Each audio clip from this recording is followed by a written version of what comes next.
go.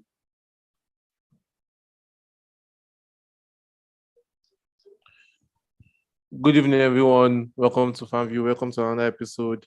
And we are back, and we're sorry that we've not been available for a long time. That won't be my fault and technical issues. But here we are again. We're back, and then I promise you this time around we're coming back with new shows, new new topics to talk about and different things. So please stay tuned, stay on the channel. If this is your first time, please subscribe and share to your friends to come to this channel, because I promise you this is the channel you want to be to talk about football. And I'm here today with my colleague Bola. Bola, how are you doing? How's your 2 weeks been? Hi everyone. It's been good. I mean, I missed doing this, and so it's been good. Like, look, I've been looking forward to the first episode we're going to have after a long time. So now that we're finally here, it's good vibes. Yeah. So there've been a lot of things going on, and we're going to talk about different things. We're going to talk about um this thing, the Queen. We give our respects. She has gone to join our ancestors, and we hope that soul rest in peace. We're going to talk about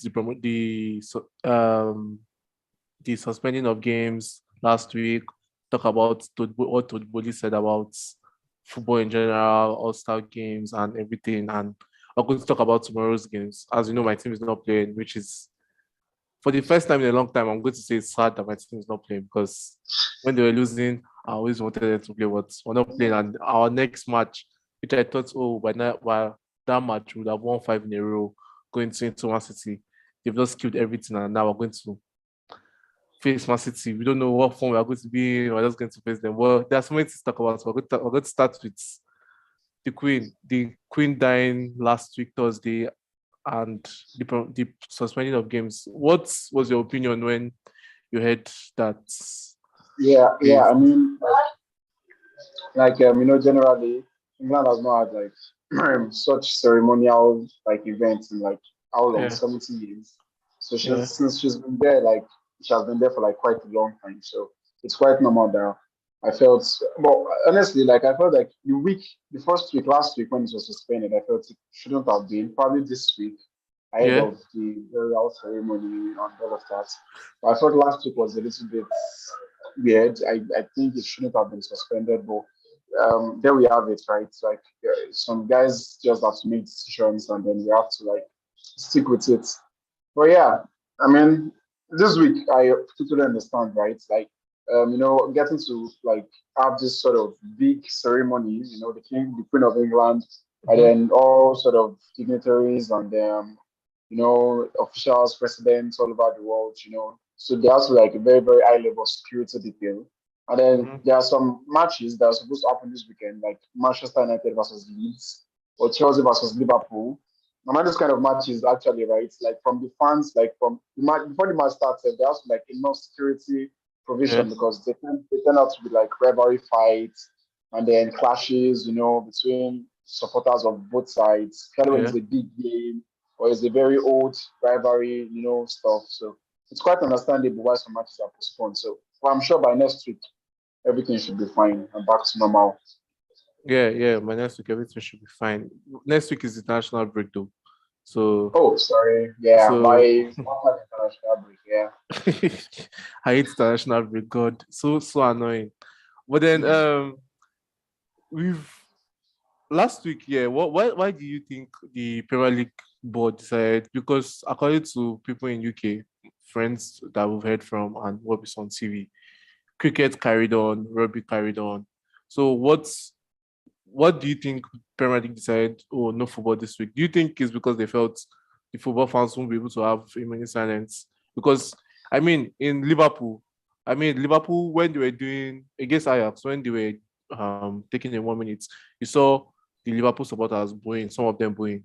Do you think that was the reason why, or I really felt like matches not being played last week was a little bit weird. I found the decision very, very, I don't know the words to use now.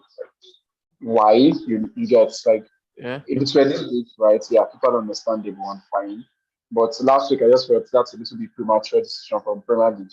Maybe just because it's England, it's Premier League, and then it's the Queen, and then okay, fine, let's just stop these games. You know, Yeah. so I mean, it's just very difficult, right? In a season where we have so many games to play because of the World Cup, and now some games are postponed already. I think Southampton just got, Oh. and then some games are postponed already, and now we have to deal with this with the extra matches just going to be fixed somewhere right there in between. So Yeah. like I said, right, club. Some of the managers like they ask them in press conference, they're like, there's nothing we can do, right? We're just under what some of these officials and guys that out there say. So Yeah. Yeah. Speaking on this, what you just said, some games are going to be tight. There's going to be a tight schedule now and everything. Do you think a lot should have been thought more about it, because now we don't even know where they're going to put the games, and we're hearing that we'll have to finish Europa League group stage before the World Cup comes on and everything.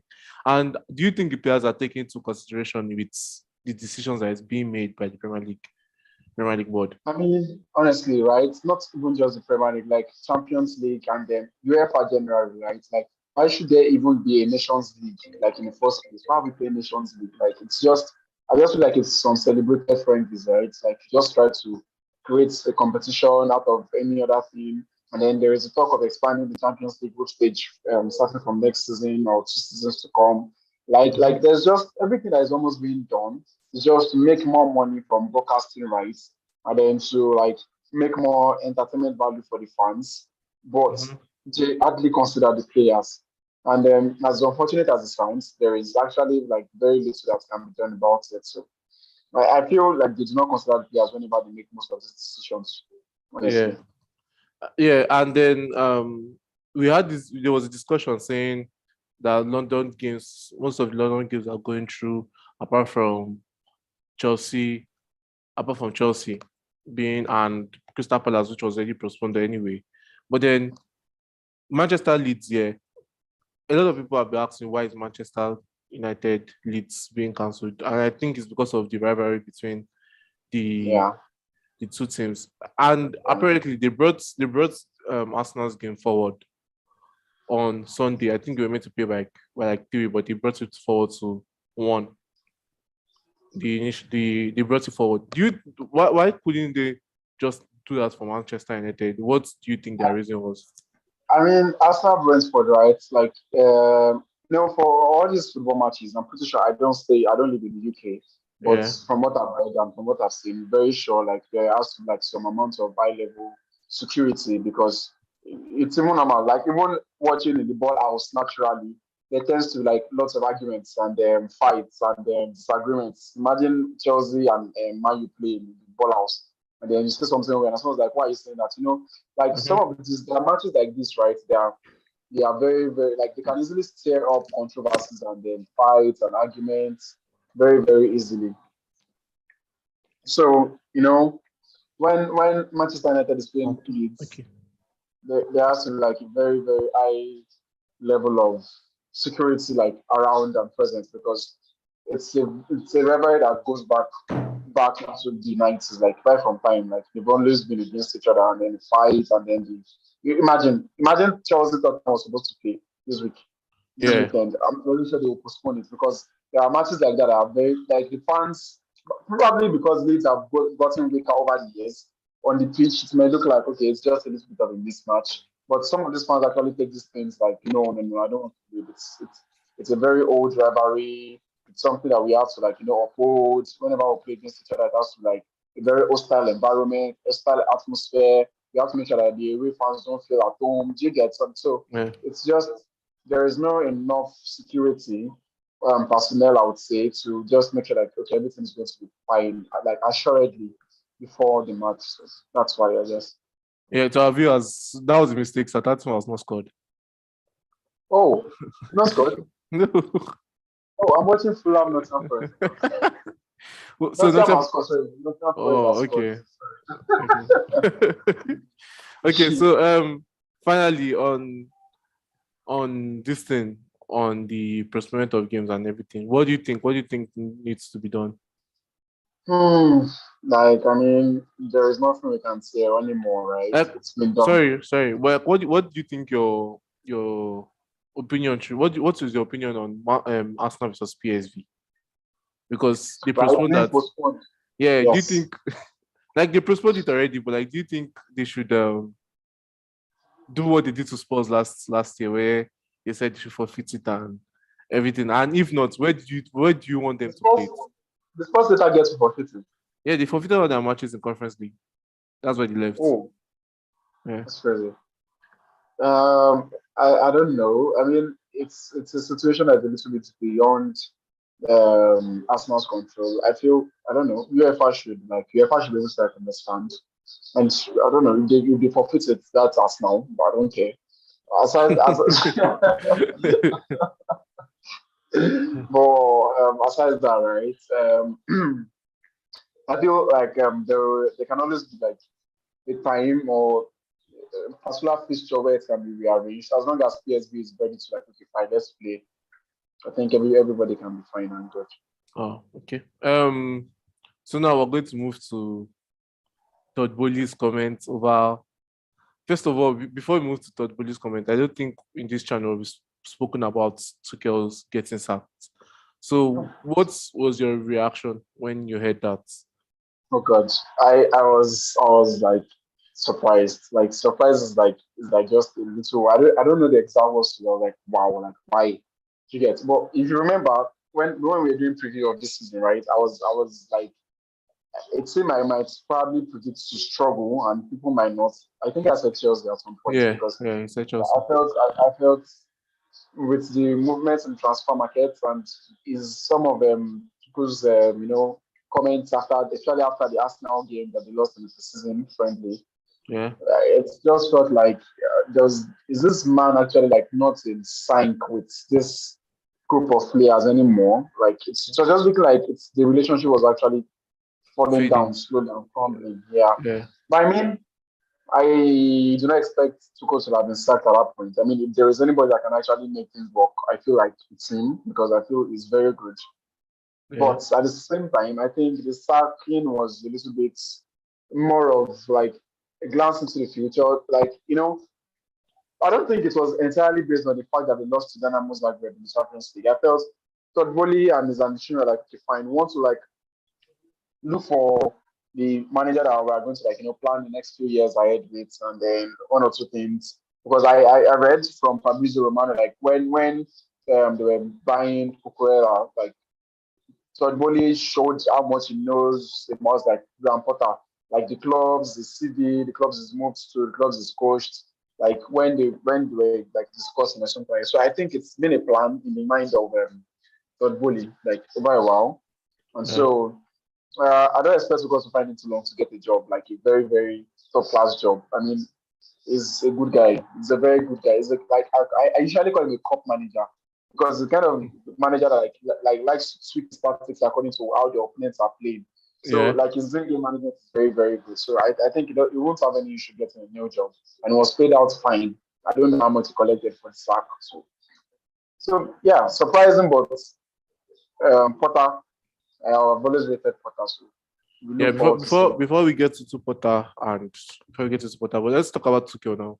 What job do you think would be best for Tuchel at the moment? Because we're hearing if Nagelsmann gets a sack, he could go to Bayern. Do you think that would be a very good project for him? Or Yeah, do you still right. want to see him in the Premier League? Okay, continue. Um, Actually, I feel Nagelsmann is not going to get sacked at least this season because it's quite sure that they are going to win the league. Yeah, And they've beaten Barcelona in the group stage. They've beaten Inter Milan in the group stage, and it's just two matches. So it's quite sure that they're going to qualify from the group stage. And they still have a long way to go. Like it's just early season. It's just early days. So I think Nagelsmann is going to start with for the end of this season.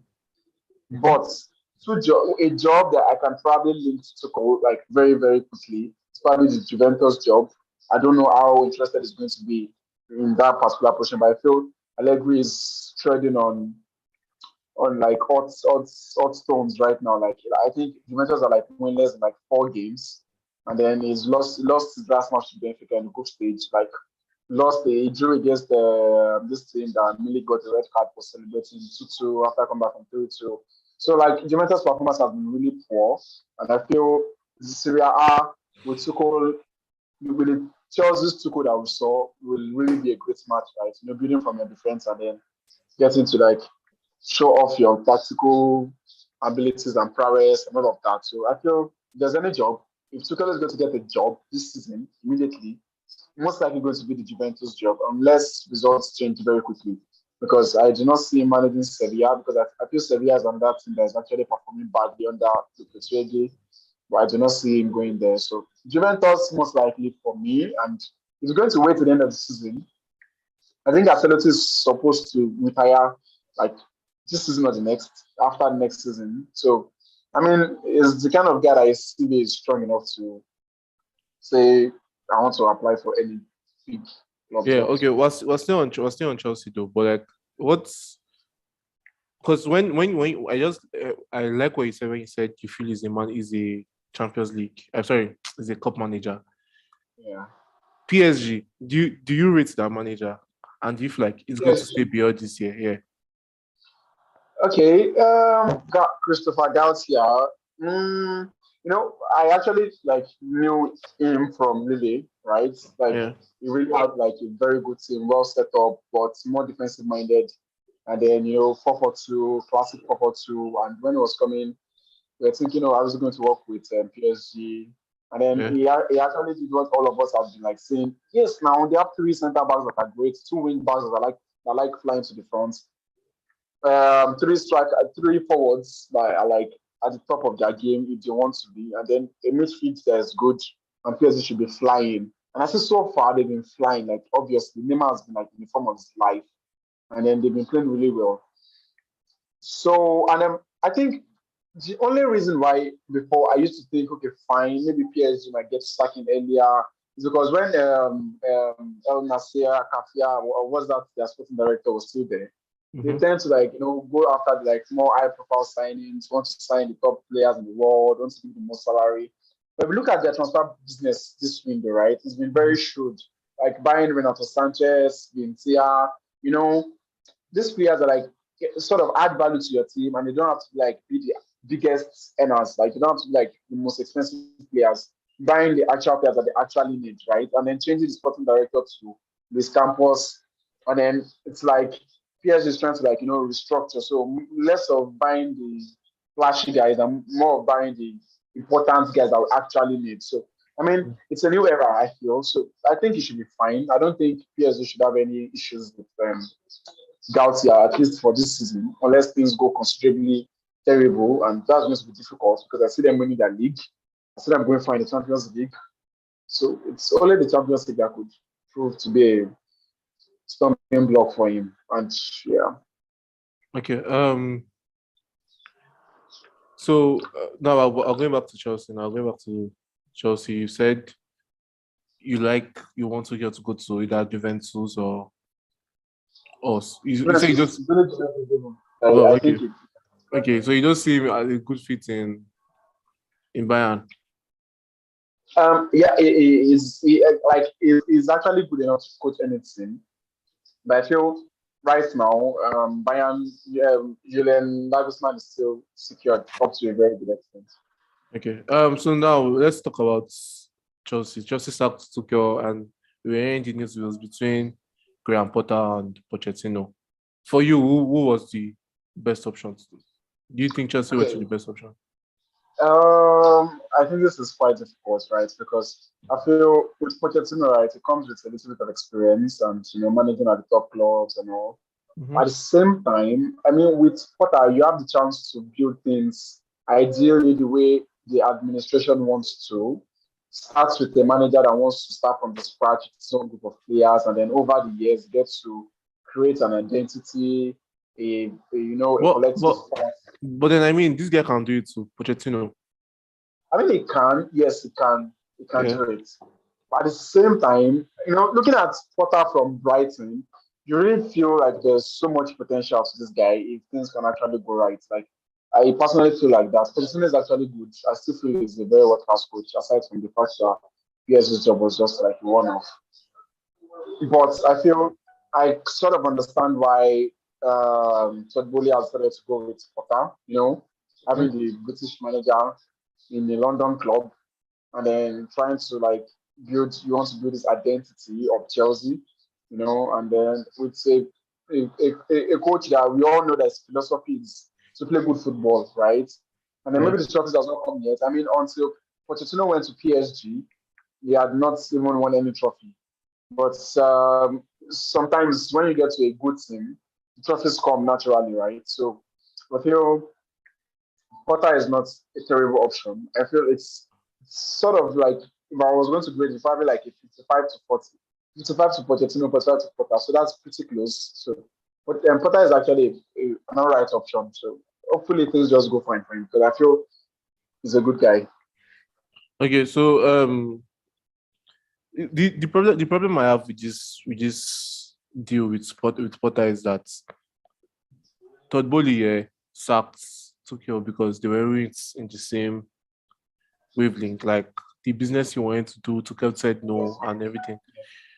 In that situation, I feel like, do you think it works well with Potter? Because I feel like Potter might just be like David Moyes when he came to United, coming into a team, not knowing the plan, just say, "Oh, okay, this is a big team coming."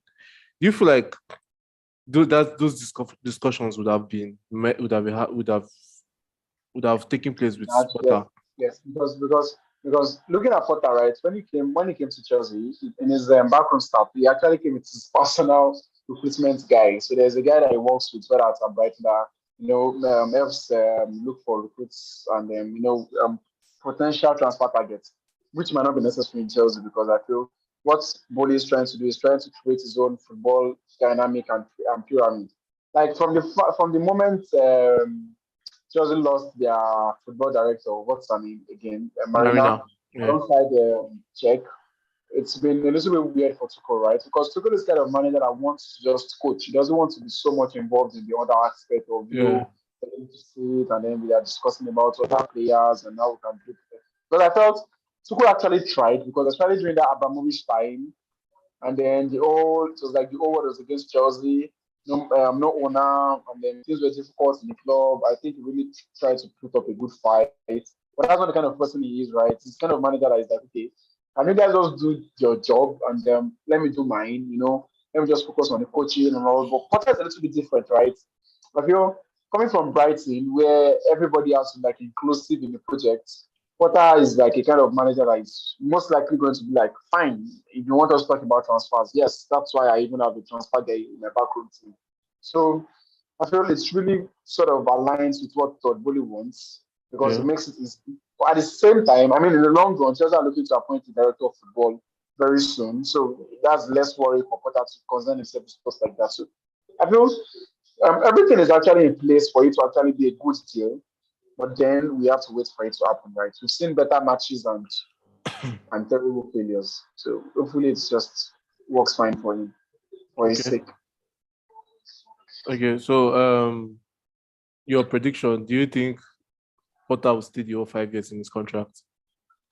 5 years. Yeah, yeah, I don't think so. I don't know. When it comes to Chelsea. Okay, but do you think it will be a success? Honestly, right? I feel he has everything to align to success because you have a new administration that wants to make things right and are behind you. I mean, going to pay as much as taking you out from Brighton and taking Kukurela out, and then sacking a world class manager like Tuchel right at the beginning of the season when there is no threats of Chelsea not finishing in the top four or not qualifying from the group stage. There is money. Like you can actually rely on transfer. Like seeing how much Chelsea were able to spend in transfer market shows Potter how much these guys are ready to spend when it's needed. So everything is actually on par for a successful time at Chelsea. But it's Chelsea, it's the Premier League, and stranger things have happened. Yeah, and yeah, I feel like his experience would be a Yeah, major maybe at some factor point. I think at in some a big point, club. yeah, Yeah, yeah, maybe at a big club, yeah, maybe. But maybe, hopefully, he does not have all these, players that get to throw tantrum and then cause issues and oh, maybe. yeah. I think Potter was very lucky that Chelsea did sign Ronaldo before he came. So let's we're still on Chelsea though. So I'm going to talk about Todd Bowley's comment about creating All-Star game in the Premier League and everything. He said he wanted to do North versus South. So we've all been watching Premier League all our lives. I feel like that's most of the football I watch Premier League. Yeah, What's yeah, sure. do you think this would be a great addiction for the beautiful league that we love? Yeah, I think it's not even going to happen in the first place. Why do you say so? But because it's going to except partly for charity. That's the only thing that Hmm. will come to my mind. Because I don't think we could ever have a competitive fixture that have to the north against the south, But maybe for charity, maybe. Listening to Klopp and Pep during the press conferences when they were asked, they were like, I think Klopp was like when I forgot the Klopp's comments exactly. Now It was when he like finds a date, when he finds a date to play it, that he should let him know. yeah, something like that. And then someone like Steven Gerrard was like, yeah, fine, it's good for the fun. It's good. So I think it's a very subjective opinion. Different people might have different say. I Hmm. really believe it's not going to happen at any point, except it's for charity. So, but everybody has to know that's a little bit different from America, right? Yeah, This is England, and English people are very, very traditional. They yeah. try to hold so stem and stand firm to this is how it has always been. This is how we Hmm. want it to be. So it's a league that so many new ideas are actually usually met with resentment until it actually turns out to be the good thing. So I don't think it's going to happen. I think from most people in England's point of view, and me, I basically had that point of view because I don't know. All my life, I've supported United. I don't want to see a United player playing with a Man City or a Liverpool player. Do you get? And it's going to be like very, very fucked up because English people they feel, oh, okay, I support Manchester, I hate Liverpool, I've been trained to hate Liverpool. So I feel like that's one of the reasons why the English people don't like it. But let's take away the English people not liking that. Let's take away us not liking. Do you think it would be good for the Premier League? It will be fun, definitely, right? Like Yeah. it will be fun, and it's. I feel it's. I think instead it's in the context of such matches, then the money being made can then be taken transferred down the pyramids of the English football. Mhm. To the League One and League Two sides that actually do not make as much money as the Premier League and the Championship do from such Yeah. matches. So an idea like that really makes sense. So you make money from such a match or something like that, and then the money generated is actually passed down to the lower pyramids of the league of English league generally. I think if that's a good reason behind it, it makes a lot of sense. Aside the fun, but like I said, right, I really do not believe it's going to happen at any point. Neither do you, I'm sure. No, yeah, I don't believe it could happen. But then the world is crazy. What do we know? Right. Anything could happen. Definitely. Anything can Uh, happen, honestly. um, do you think if it happens, yeah, do you think it takes away rivalry in football? Because I've heard this from Ferdinand. I don't know if you've heard it. When United versus City played, no, United versus Liverpool played. I think the year where Liverpool were struggling and Liverpool needed to win to qualify for Champions League and they beat us 4-2 at Old Trafford. The players at the end of the game were shaking each other, saying this, saying that, and then we saw Roy Keane and Ferdinand. They've said this so many times, saying a Man United player should not be shaking a Liverpool player, blah blah blah blah blah. Football has gone soft. Do you think that football has really gone soft? The rivalry isn't there, and do you think this All Star games affects the rivalry in football?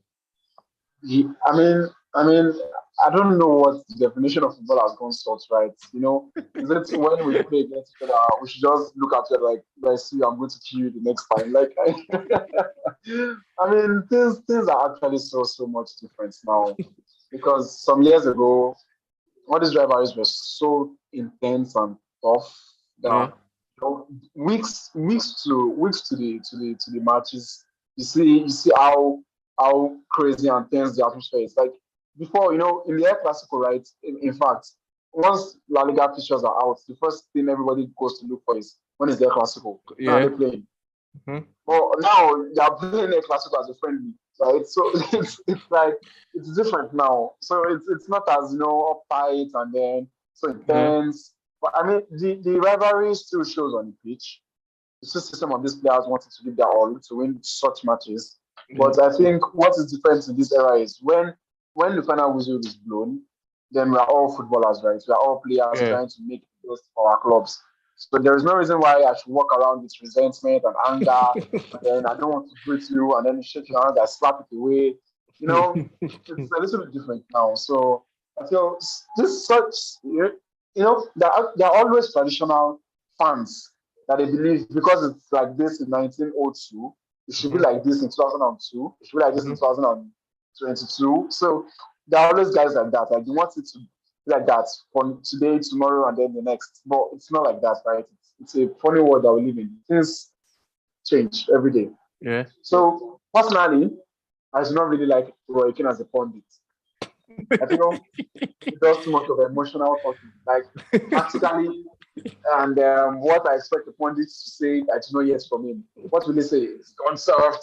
These players are so weak. They I, don't give all the passion. Someone wanted it more. Like it's a little bit different now, right? Like yeah. there's so many factors to these games than some of these players are soft already. They don't want to play for the club. They don't want to fight and kill for the club. Oh boy, it's different now. I feel like those pundits in Sky Sports, they just come and just give their emotions instead of actually talking. Yeah, right. Like sometimes, right? Sometimes they actually give very good Yeah. analysis. But in such times, I never find Roy Keane here. I've never seen Roy Keane do that analysis. Oh no, I I've seen wonder I one wonder what person. that guy was saying when he was a manager. One was manager of Sunderland. I think he got sacked. Did he get sacked? He got sacked. I think every time Sunderland players probably lose the match, we just enter the Sunderland like all of you are just soft, like you are just fuck offs, and you know. But I think in the old Sky Sport thingy, I will probably just say Carragher. Sometimes they say when Yeah, it's not being Carragher. allowed to Liverpool, and Gary Neville tries a little, just a No, little at all. sometimes. That guy is so Sometimes biased. it's partial, sometimes is it tries, but a lot of times it's partial, like Yeah, very partial. yeah. But still, right? There are personally for me, I feel 103 should be more of managers slash ex managers than players, right? So because you played doesn't Does mean not like mean your yeah. football knowledge practically is supposed to be the best. Or more of some of these guys actually work in tactics. Some of these guys actually work, let's say the athletic, like they're tactical journalists. These guys Mhm. actually know what it means to analyze and then look at things from the right way.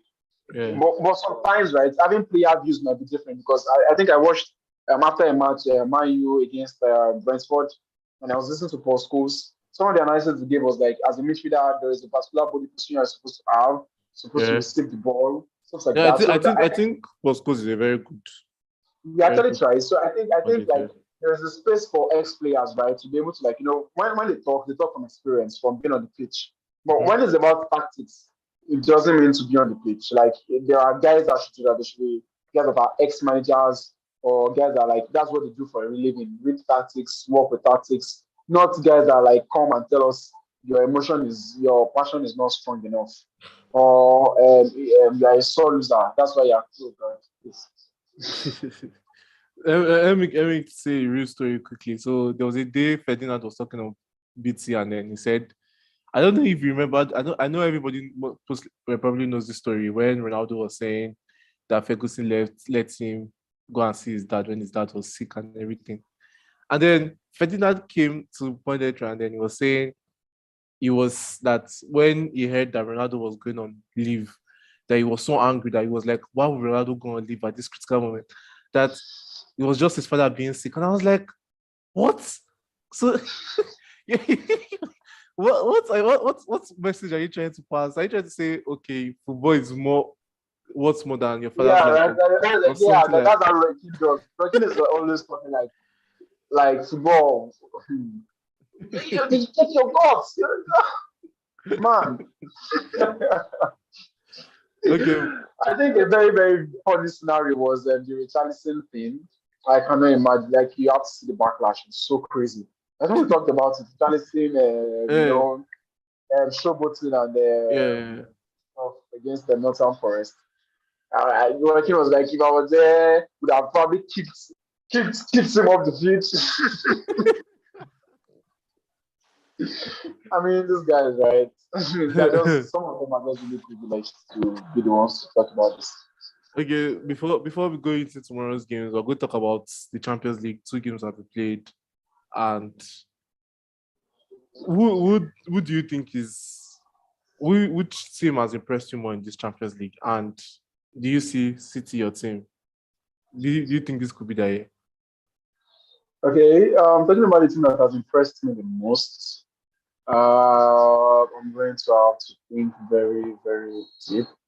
I think I watched Sporting Lisbon against Tottenham, and I was really impressed It's with Sporting Lisbon. some of the yeah against Tottenham, right? Some of the performances that they put up. I think Napoli too has been very impressive.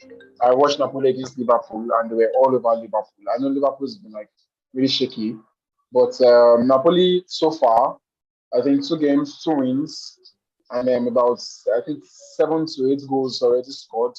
I think Mm-hmm. 7 goals already scored for Napoli. I think I've been very impressed by the way they played. So far, so good. I think I cannot say Bayern, right? Because it's almost every season. Real Madrid, it's almost every season that they do this. Bayern has not lost in the Champions League like in the past like 17 games or something. So it's like just a normal constant thing for them. Mm-hmm. I think Bayer Kusen's win against Atletico Madrid was quite impressive. The 3-0 win. Yeah. So I mean, lot of teams. And about City, right? I feel there is this X factor that we have in Ireland this season. It's just Yeah. it just makes it feel so different. Like the just one game we actually played very poorly. Like we played very, very poorly. Mm-hmm. And then we got like now it's like this City team already like have actually come down from 1-0, 2-0, and then fight their way back into the match. Like something that we've not been seeing in recent years. So I feel with Alan, right, it's the kind of striker that you could just hope on him, like let's just try to get the ball to him, like just one chance could be the goal. And you have to I think you saw the goal scored like the last match. Like Yeah, that that was was mad. really athletic. Like it's such a goal like you don't score if you're not Alan or you're not Ibrahimovic. The last person I saw score something like that was probably Ibrahimovic or Mm-hmm. Ronaldo at his peak days. So like that kind of goal like shows athleticism, the willingness to get the willingness to reach like you're still the ball, you're like, I want to reach this ball, I want to connect it, I want it to hit the back of the net. So I think with that, maybe could be our year, but I almost say that every season could be our year, could be our year. So here we go again. So, ladies and gentlemen, watching this show, just know I am this close to saying I was wrong about Haaland. This close. Have So, you have you with like Haaland has actually played like he actually played a very decent number of games at Dortmund, except for the last season. His last season at Dortmund, where he just had like a few injuries. At Salzburg, he was a consistent guy. At Dortmund, the first season was very consistent. So why not? I mean, there's always a choice for rotation, and this guy's never going for the World Cup. I think these true. guys are going to be in for long. No, don't worry. I'm this close to admitting I was wrong. So, let's go to tomorrow's games. We're talking about Spurs versus Man City. Diego Costa is back in the Premier League. Oh I yeah. don't know. I don't know if he can play tomorrow, but then let's talk about the match. Wolves versus Man City. What are you expecting from your boys tomorrow? Wolves are always very tricky, but the funny thing is, whenever we get to get them, and we beat them.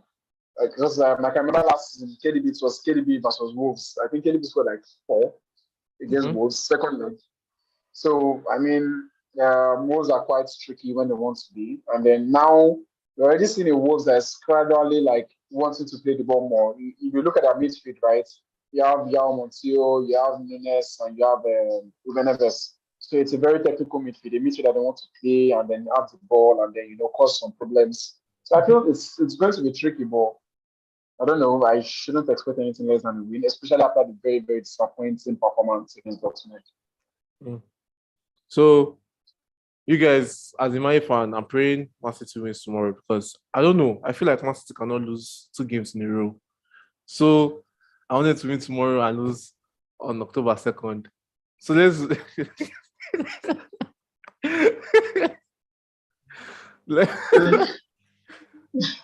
let's talk about Wolves. Adding Diego Costa to Jimenez in, and they have Pedro Neto, they have Podence coming in. Do you still feel like that season is still the season you expected from them? I think you said mid-table, or do you think Yeah, they could push to the Europa or Conference League? I think mid-table might still just be fine because they've not still really hit the heights where I would have expected them to hit if they were going to challenge like to get to the upper half, like I said upper half of the table. Mm-hmm. But with Costa, right, it's sort of a gamble because I think Costa has not been at like the top of professional football in like a while. So Yeah. like it's and they're actually buying Costa because they Jimenez injured, then they got a striker during the transfer window, and then all of a sudden in his first match, I suppose, he has an injury of like I think 5 to 6 months, and so there has to be like an emergency purchase.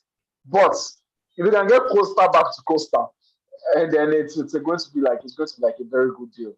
But that's just the problem. Can you get Yeah. Costa back to Costa? Yeah. Because we don't know. Like the Premier League 2015 is different from Premier League 2022. And Chelsea, it was playing in the Chelsea team that was so dominant in 2015. I think they Mhm. won the league.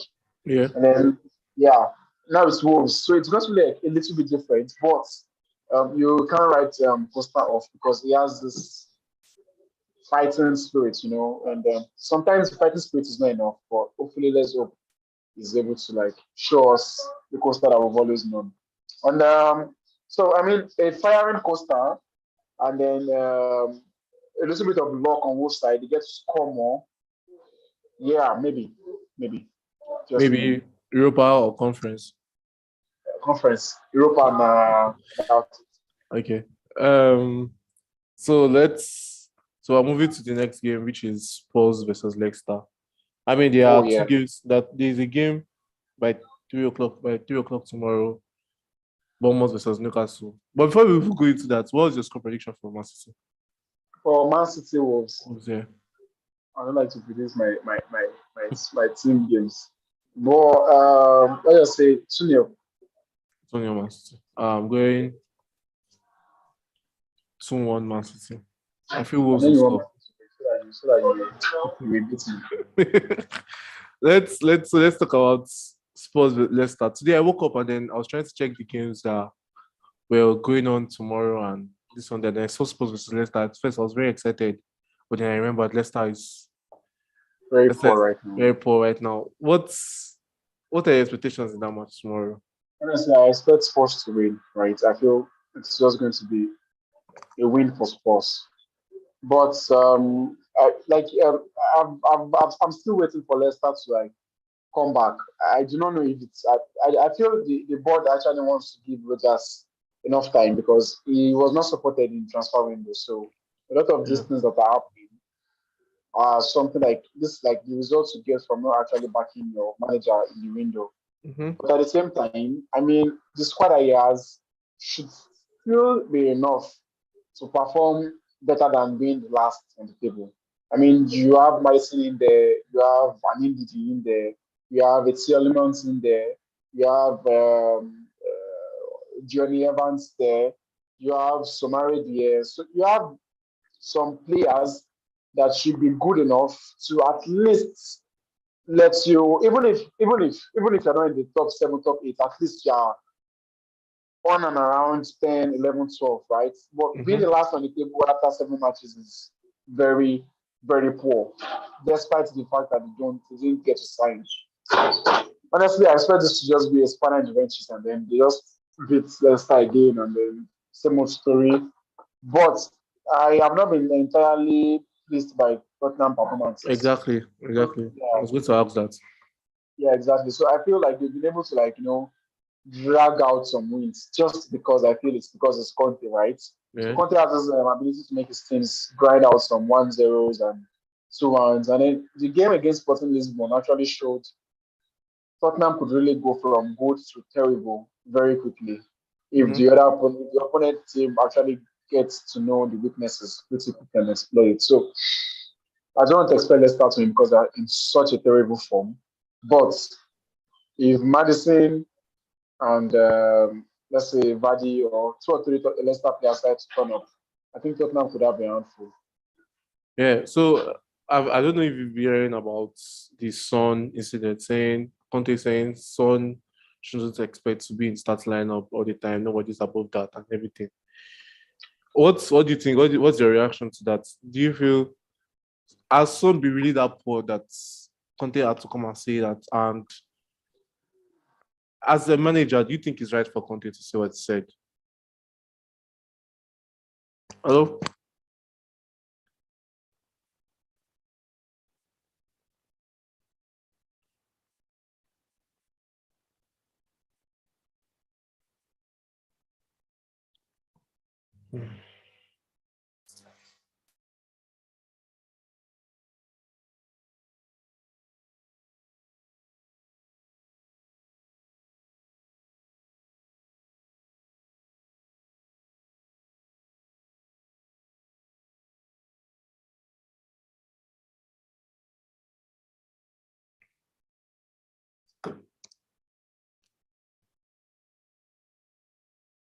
So I think GB, can you hear me? Hi, so sorry. Yes, I can hear you now. Okay, I So I said was saying, Son has okay, been poor, right? Like by yeah, I said standards. and I also asked if you think it's right for a manager to come out and say that about So your okay.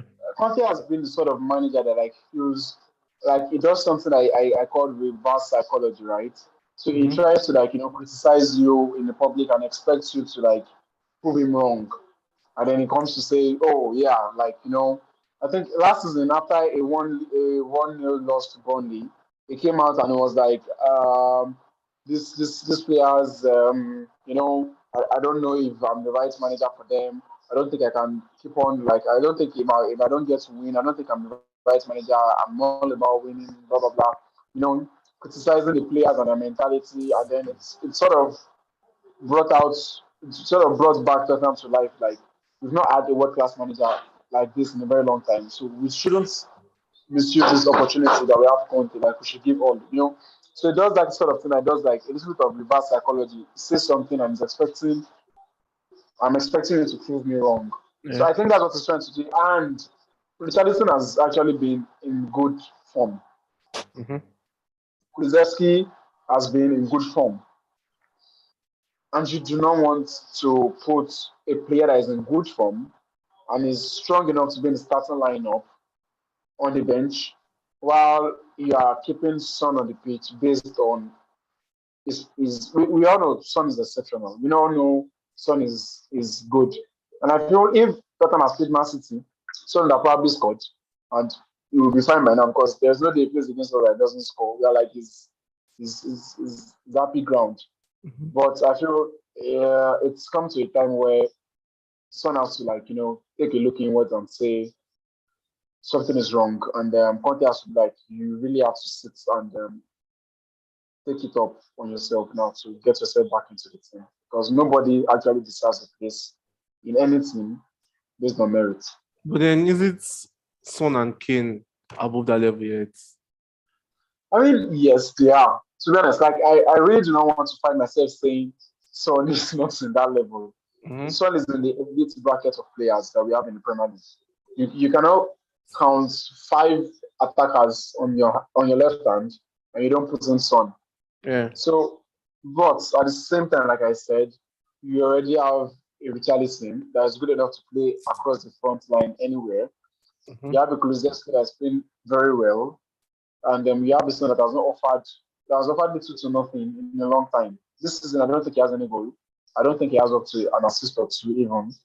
So I feel it might just be the best for him to take a seat and then try to get himself back into it. Okay, so let's talk about. Well, moving to the next one, I'm going to talk about Arsenal, which is sorry before we go that again. Jesus, what's wrong with me? What is your score prediction? Okay, Tottenham Leicester. I feel if Tottenham scores first, it's going to be 3-0. If Yeah. Leicester scores first, it's going to be a draw, 1-1. So you're saying if Tottenham scores first, they're going to dominate the game and win 3-0. And if Yes, Leicester yes, scores first, it's going to be a draw. Okay. yes. I don't know. I'm predicting. I feel like this is the time Leicester comes back. So I'm predicting Leicester to win 1-0. So let's talk about Arsenal versus Brentford.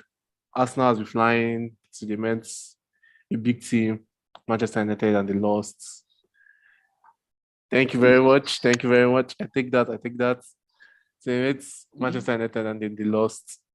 But then they've played an Europa game and then they've won and they've shown that they won. They Okay, won. Arsenal. Sorry, Yeah. I was thinking of Man. They showed that they had character and everything. What's tomorrow's game? What do you want to see from Arsenal? And do you think they can shake off the last defeat they had in the Premier League and continue going? Okay, honestly, right, if you see the way Arsenal is playing, right, I feel they're actually not going to find it very difficult to beat some of these lower placed teams because Yeah. they play so well in possession. They have a very good idea of what they're trying to do. They have like clear objectives, and then when they play on the pitch, it's like you see the patterns. You see that this team is actually getting well coached. You see the movements. You see Zinchenko being where he's supposed to be. Jesus coming deep when he's supposed to do that. Martinelli getting into spaces.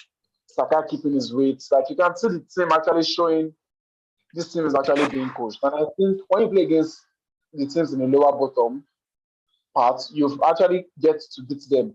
But when you play against a team like Man U that sits deep and they have a very good, like they actually have good enough players to cause threats anytime they go forward, then you might find it difficult, like as an Arsenal or a Man City.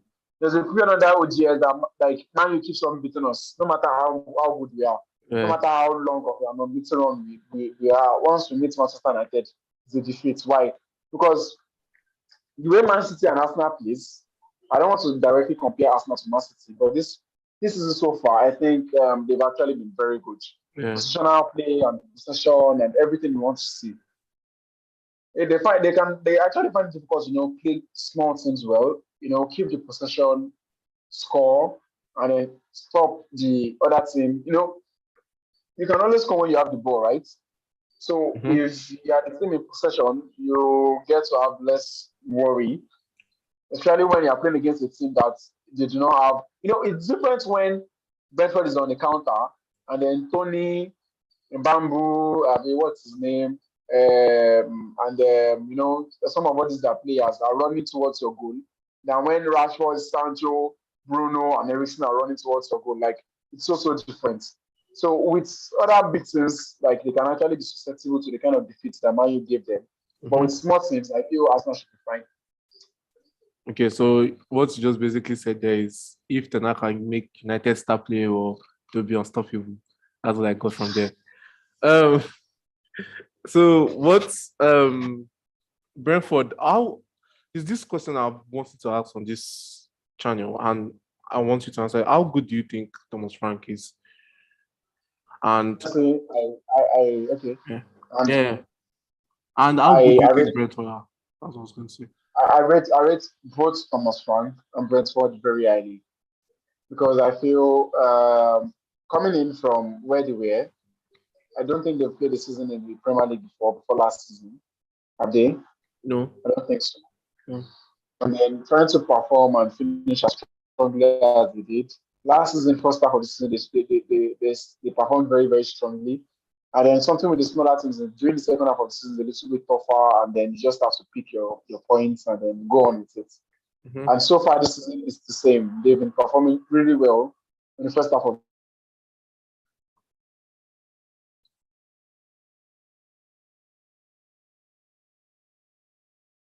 the season. So I see Thomas Frank as a very good manager, right? Tactically sound, very good idea of what he wants to do. And then the team is well coached. If you see them from their set pieces, from their corner kicks to their throw-ins to their plays, this is a well coached team. To their Yeah. pressing against Manchester United, everything was obvious that this is a well. But I feel there is still a long way to go, right? The first season of Leeds under Marcelo Bielsa was way exceptional, and Yeah. then the second season or third season was in crumbles, right, because of Yeah. injuries and all of that. So it's early days. I do not want to say I push there. I don't want to like really rate them so highly, but it's actually a very decent team with a very decent manager. Okay. So your score prediction, do you think Brentford can close Yeah, I feel it? Arsenal is going to be comfortably 3-1. 3-1. Okay. I'm going 2-1 Brentford. Because I see Arsenal losing the next 3 games. United, Brentford, and Tottenham. Um, Okay. we've talked about all the matches, and before we go, I mean, you're the guy. You always give us the match not to miss. Last time you said we shouldn't miss Man City versus Newcastle, and you said we shouldn't miss Liverpool versus Crystal Palace. I guess. I also said Liverpool versus Newcastle, and it Yeah. was a hell of a game. So this week is going to be boring because my team is not playing. So give us what Yeah. match should we not miss? Okay, so the match for me, sorry, let me be sure. Let me see. I want to be sure of the match. I think I already had it in my mind. A match that I was not going to miss this week. Sorry. Who is West Ham playing against? Come on, load now. West Ham is playing Okay, Everton. okay. I think Everton West Ham should be a match to watch out for. Uh, Also, okay, yeah, I would say my pick of this week would be Everton West Ham, and then I feel Brentford Arsenal could be nice too. Could be okay, nice because so the last time they played, the first season, the last time they played at Brentford House, I think Brentford was 2-0 first game last season. So it was a very crazy game, and I feel yeah, I Arsenal remember that game. the fact like no, they're coming to win this time. So Yeah. it's a match we should look out for. So Brentford, Arsenal, and Everton. Have you Everton, right? I mean, we've not really been talking about how good Alex Wood has been. Playing, yeah, about Nigeria boy. Yes, I was about that. So like this game has so much improved. Like you can see the girl, the I don't know. I feel the work is actually doing very, very good. Yeah. So you heard it here, you heard it here. Matches not to miss: Everton, West Ham, and Arsenal, Brentford, and Brentford, Arsenal. Anyone who wants to. So Exactly. this has come to the before we go into that, just give us who's your pick to win the Europa League this season.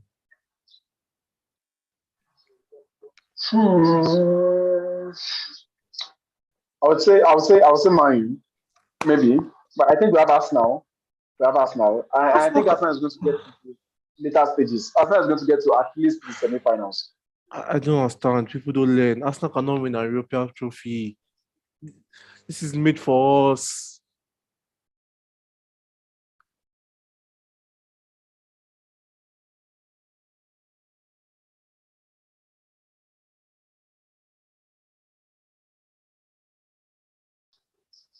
Marejo. Hello? Did you hear me?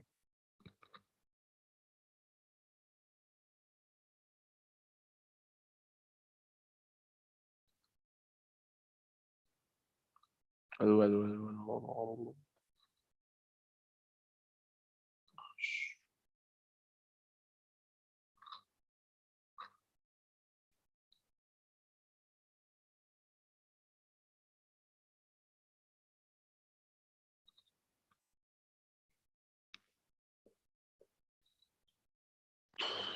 Hello, do you hear me? Can you hear me? I'm not hearing you. I'm not hearing you.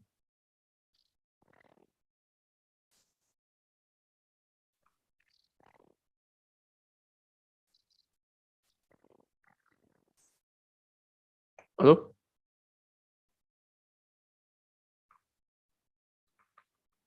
Hello? Yeah, I can hear you now. Okay. I said people don't learn. Arsenal cannot win an European trophy. It's made for us, bro. But then, thank you very much for coming. And what's your sign off? Okay. Thank you very much, everyone, for having me.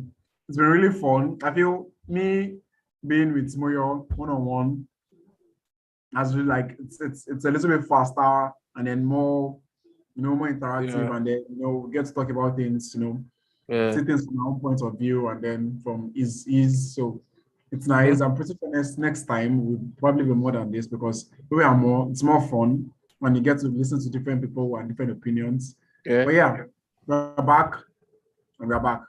But then I enjoyed it so much. I feel like we should do a show between both of us. Just Moyo and GB show. Yeah, I mean Yeah. it's nice, right? Yeah. More content are going to come this time around. Don't worry. So Yeah. you guys, thank you very much for coming. Thank you for Nice. watching, and please don't forget to like, share, subscribe, and thank you. And I promise you, are going to keep on growing. Thank you. See you Monday. Yes. See you Monday. Ciao.